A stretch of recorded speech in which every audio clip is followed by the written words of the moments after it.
Thank you, Mr. Chair. Senator, thank you so much for being here. You know, when I first saw your chart, I thought it was something showing us inflation. That's what I thought that was. But here's the point. The point is, the Biden administration suggests that now that inflation has eased off a bit, all the consequences somehow evaporated, and they did not. Right. And that's the same is true for your chart on immigration, isn't it? Oh, it's way down, but what about all those 7, 8, 9 million people that now are here? And so there seems to be, we had the head of Homeland Security, former head of Homeland Security in front of us the other day, and he was talking about how there might be some means of removing people from the United States, but then he admitted it would be extraordinarily expensive and extremely difficult. So the challenge isn't it? And that's what I'm looking forward to the second panel, of how in the world do we now deal with these folks that are here and probably never going to leave? That to me is where our discussion is going to go. We can talk about who caused this, the Biden administration, your chart shows, now what? And so that's my question to you, now what? Well, for those of you who've been to the border, you also probably saw what I saw, is so many young pregnant women, I mean, in their 8th or 9th month. Of course, they come here, and that child's a U.S. citizen, which personally I believe we ought to do away with birthright citizenship. We're in the minority of countries that grant that, and that's just another magnet to come here. I hope under a serious administration, deporting criminals will be reasonably easy, but past that point, it's going to be very difficult. Because of birthright citizenship, are you going to really separate a child from an infant from their mother and father? So no, this is something we're going to have to grapple with, I hope, as Republicans. We do it with a great deal of humanity. Take a look at how people, again, they were welcomed in. And, yes, they came in illegally, but they were welcomed in by the Biden administration. So I think we have to factor that in and figure out in some way, shape, or form, how do we deal with these people with humanity, the ones who have behaved, that are working, they're not a burden on society.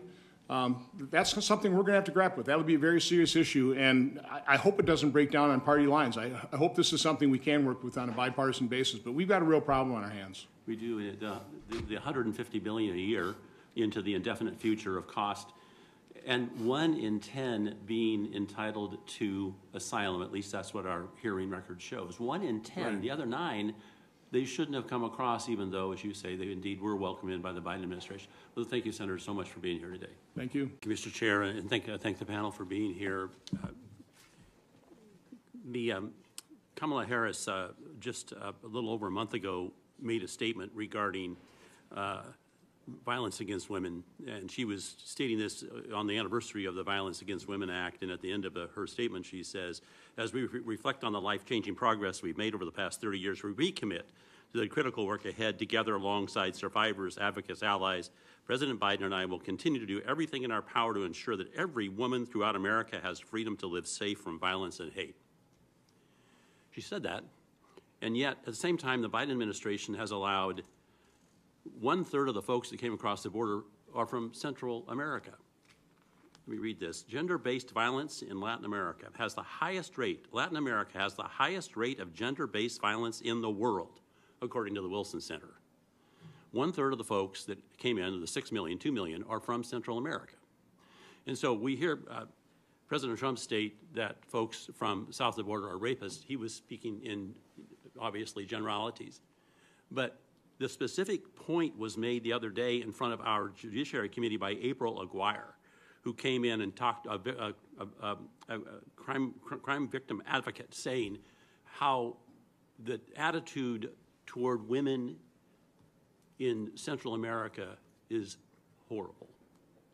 The question to you, Sheriff, is how in the world, when we have people that come in where women are second-class citizens in many respects, and you can look it up, Google it, in these countries, how in the world are we going to do something about it now that we have all these folks from those areas here?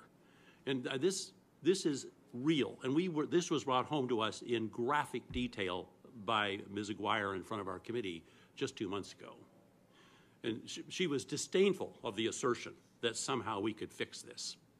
And she was pointing at the culture in Central America. And I hate to be saying that everybody from that country is that way. I'm sure they are not.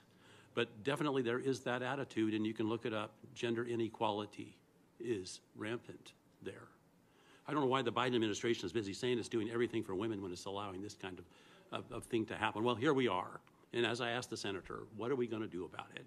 Sheriff, I don't expect you to have all the answers, but I went back and forth on whether to ask the school board member what to do about it, because it seems like a training thing. But in your opinion, what do you think? Well, I can say I don't have the resources. I don't have the resources to do what we need to do about it. You take a look at the issues that we have about that 12-year-old girl that was almost sexually assaulted, in the process of being sexually assaulted, just north of our county line that I talked about earlier. You talk about the sexual assaults that we hear about all the time. You hear about the human trafficking, whether it be sex trafficking or labor trafficking. These are very real issues. I don't have the resources. I have 7 detectives for my county of 900 square miles, and I don't have the resources to do that. It's going to take a lot of money. It's going to take a lot of resources. It's going to take the community to come together to be able to do this. And I don't have the answer. And you're speaking at how are we going to protect people now that we are in this situation? In that regard, we had a situation in Southern Oregon where a cartel member was raising huge quantities of marijuana. Southern Oregon is a wonderful place to grow it, and many, many people are there doing it illegally. And a water master went down to try to shut off the water that they were stealing for their marijuana grow. And the head of the cartel running that particular grow came up to him with an AK-47 and said, "You can't do anything to me because I'm invisible. I'm invisible." So my question to you is, was he right? Was that cartel member right? Because when they do a raid, people scatter into the woods. There's no way to find them. So my question to you is, are you encountering that same thing, and is the response, you need more help? What is the response? I think you're dead on. They do become invisible. We don't know who they are. We can't track them down, and I think you're spot on. I think it's it becomes more and more difficult for us to. We even have a picture of somebody. I can't put a name with them because we don't have a proper identification for them, and I think you're spot on. And we need a lot more resources, and we need to know who these people are, and what they represent and what their background is. Thank you. I am struck by what, again, the senator was pointing out is this huge problem that we now have, and how in the world do we deal with it? And it looks as if one of the ways is going to be to encourage and support law enforcement more. With that, Mr. Chair, I yield back.